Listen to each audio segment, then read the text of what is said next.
नमस्कार विद्यार्थी मित्रों, निलेश उपाध्याय मारी चैनल सोक्रेटिस इंस्टीट्यूट में आप सर्वेનું हार्दिक स्वागत करूँ છું। विद्यार्थी मित्रों, આપણે પ્રકરણ 6 ની અંદર બે પ્રમેય શીખી ગયા છીએ।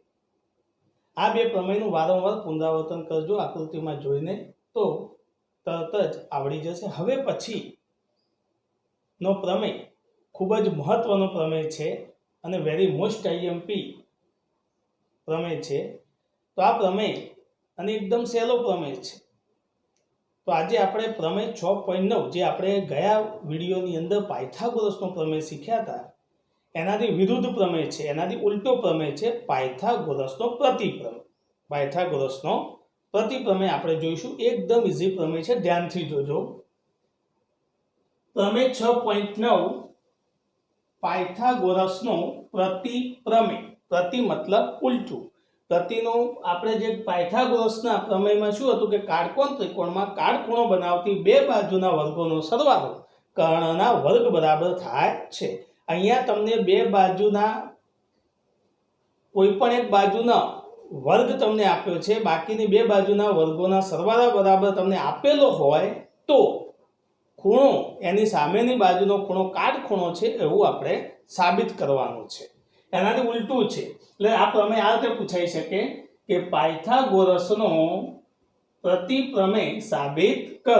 કઈ રીતના પૂછાય? પાયથાગોરસનું પ્રતિપ્રમેય સાબિત કરો। અથવા બીજી રીતે પૂછે તો ત્રિકોણમાં કોઈ એક બાજુ, ત્રિકોણમાં આ કોઈ એક બાજુનો વર્ગ, અહીંયા કોઈ એક બાજુનો વર્ગ, દાખલા તરીકે આપણે અહીંયા ત્રિકોણ એબીસી લઈએ તો ત્રિકોણ એબીસી માં કોઈ એક બાજુનો વર્ગ એટલે એસી નો વર્ગ લઈએ। આપણે કોઈ એક બાજુ કઈ લઈએ?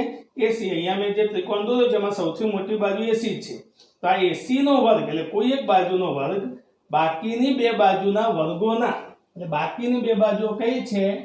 એબી નો વર્ગ અને બીસી નો વર્ગ। બાકીની બે બાજુના વર્ગોના સરવાળા બરાબર હોય તો પહેલી બાજુની સામેનો ખૂણો, એટલે પહેલી બાજુ જે આપણે એસી લીધી હતી એનો સામેનો ખૂણો એટલે કયો? બી। કાટખૂણો છે એવું આપણે સાબિત કરવાનું છે। તો અહીંયા સાધ્યમાં આપણે શું લખીશું? ખૂણો બી કાટખૂણો છે। ખૂણો બી કેવો છે? કાટખૂણો। આ થઈ ગયું તમારું પક્ષ અને સાધ્ય। એટલે પૂછાય કઈ રીતના કે પાયથાગોરસનું પ્રતિપ્રમેય સાબિત કરો, અથવા આ રીતનું વિધાન પણ આપેલું હોય કે ત્રિકોણ એબીસી માં કોઈ એક બાજુનો વર્ગ બાકીની બે બાજુઓના વર્ગોના સરવાળા બરાબર હોય તો પહેલી બાજુની સામેનો ખૂણો કેવો હોય છે? કાટખૂણો। અથવા તમને આમ પણ આપે કે ત્રિકોણ એબીસી માં એસી નો વર્ગ બરાબર એબી નો વર્ગ પ્લસ બીસી નો વર્ગ હોય તો ખૂણો બી કાટખૂણો છે તેમ સાબિત કરો। આ રીતે પણ તમને આપી શકે। એટલે નામ બદલીને પ્રમેય પૂછાય તો પણ આપણને કોઈ તકલીફ પડે નહીં। અહીંયા ત્રિકોણ પીક્યુઆર માં પણ તમને આપેલું હોય તો આપણે હું તમને જે રીતે શીખવાડું છું એ રીતે આપણે સાબિત કરવું પડે। તો પક્ષમાં શું લખીશું? આપણને જે ત્રિકોણ આપેલો છે એ, અને એમાં આપણે જે એક બાજુ કોઈ બી લઈ લઈએ। કઈ બાજુ લીધી? એસી લીધી। તો એસી નો વર્ગ બરાબર એબી નો વર્ગ પ્લસ બીસી નો વર્ગ તમને આપેલો છે, અને એની સામેનો ખૂણો છે એ કાટખૂણો છે એવું આપણે સાબિત કરવાનું છે। એટલે ખૂણો બી કાટખૂણો છે એ આપણે સાબિત કરવાનું છે। એટલે સાધ્યમાં લખ્યું આપેલી વસ્તુ છે કે કોઈ એક બાજુનો વર્ગ એટલે એસી નો વર્ગ લીધો, એ બાકીની બે બાજુના વર્ગોના સરવાળા, બાકીની બે બાજુ કઈ હતી આપણી? એબી અને બીસી, એના વર્ગોના સરવાળા બરાબર હોય છે। તો સાબિત શું કરવાનું છે કે એસી ની સામેનો ખૂણો એટલે કે બી કાટખૂણો છે એવું આપણે સાબિત કરવાનું છે। તો એકદમ સાબિતી ઈઝી છે। વિદ્યાર્થી મિત્રો ધ્યાન રાખજો કે અહીંયા સાબિતીની અંદર આપણે પહેલા કોઈ એક ત્રિકોણ પીક્યુઆર રચવાનું। ત્રિકોણ પીક્યુઆર રચો જેમાં ખૂણો ક્યુ કેવો લઈશું આપણે? કાટખૂણો હોય। ખૂણો ક્યુ કેવો હોય? કાટખૂણો હોય। તથા એવી રચના કરવાની છે કે પીક્યુ અને એબી સરખા હોય, તથા પીક્યુ બરાબર એબી અને પીક્યુ બરાબર એબી અને ક્યુઆર બરાબર બીસી થાય। ક્યુઆર બરાબર બીસી થાય।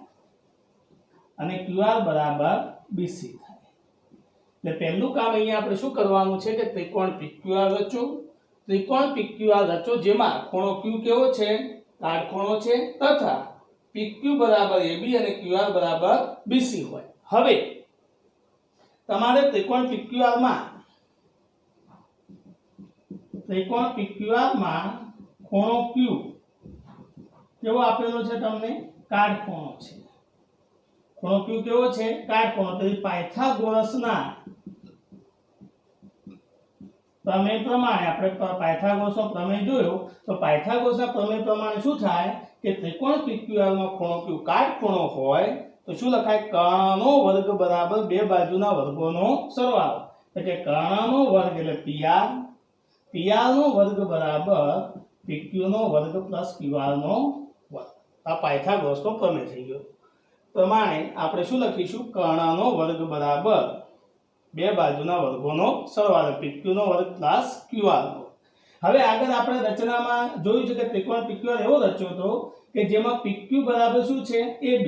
તો અહીંયા હું PQ ની જગ્યાએ AB લખું છું અને QR ની જગ્યાએ BC લખું છું। આ આપણી રચના મુજબ છે, અગાઉ આપણે લખ્યું છે એ મુજબ કે AB ક્યાંથી લખ્યો મેં, PQ બરાબર AB છે। ધ્યાન રાખજો અહીંયા PQ બરાબર શું છે, AB। તો PQ ની જગ્યાએ કેટલા લખ્યા, AB લખ્યા। QR ની જગ્યાએ કેટલા લખીશું આપણે, BC। પણ AB નો વર્ગ પ્લસ BC નો વર્ગ બરાબર શું આપેલું છે તમને, AC નો વર્ગ। ક્યાં, પક્ષમાં, પક્ષમાં તમને શું આપેલું છે, AC નો વર્ગ બરાબર AB નો વર્ગ પ્લસ BC નો વર્ગ। તો અહીંયા તમારે શું આવી ગયું, PR નો વર્ગ બરાબર AC નો વર્ગ। તો વર્ગ દૂર કરીએ તો PR બરાબર શું થઈ જશે, AC। PR બરાબર શું થઈ જાય, AC। આ આપણે સાબિત કરવાનું હતું પહેલા, કારણ કે આપણને PQ બરાબર AB તો આપેલું જ હતું રચનાની અંદર, QR બરાબર BC થાય એવો જ આપણે ત્રિકોણ PQR રચેલો છે। ખાલી તમારે શું લાવવાનું હતું, AC બરાબર PR, એટલે કે AC અને PR સરખા થાય એ તમારે અહીંયા પહેલું લાવી દેવાનું હતું। હવે આપણે આ બે ત્રિકોણ લઈ લઈએ। કયા બે ત્રિકોણ, ત્રિકોણ ABC અને ત્રિકોણ PQR માં કયા બે ત્રિકોણ લઈએ, ત્રિકોણ ABC અને ત્રિકોણ PQR માં ધ્યાન રાખજો કઈ વસ્તુ, AB અને PQ સરખા છે જે આપણને રચનામાં આપેલું છે અગાઉ।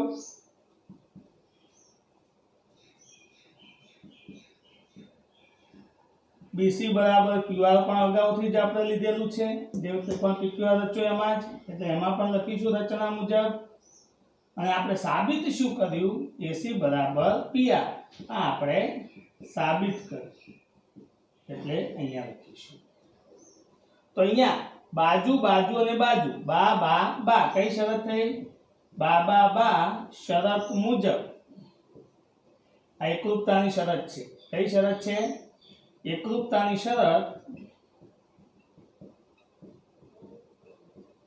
બા બા બા મુજબ આ બંને ત્રિકોણો, એટલે કયા ત્રિકોણો, ABC અને ત્રિકોણ PQR કેવા થશે, એકરૂપ થશે। કેવા થશે, એકરૂપ થશે। તો આપણે સિમ્પ્લિસિટી પ્રમાણે શીખેલા છીએ કે અહીંયા ખૂણો A અને ખૂણો P સરખા થાય, ખૂણો B અને ખૂણો Q સરખા થાય, ખૂણો C અને ખૂણો R સરખા થાય। અહીંયા આપણે જરૂર છે કોની, B અને Q ની।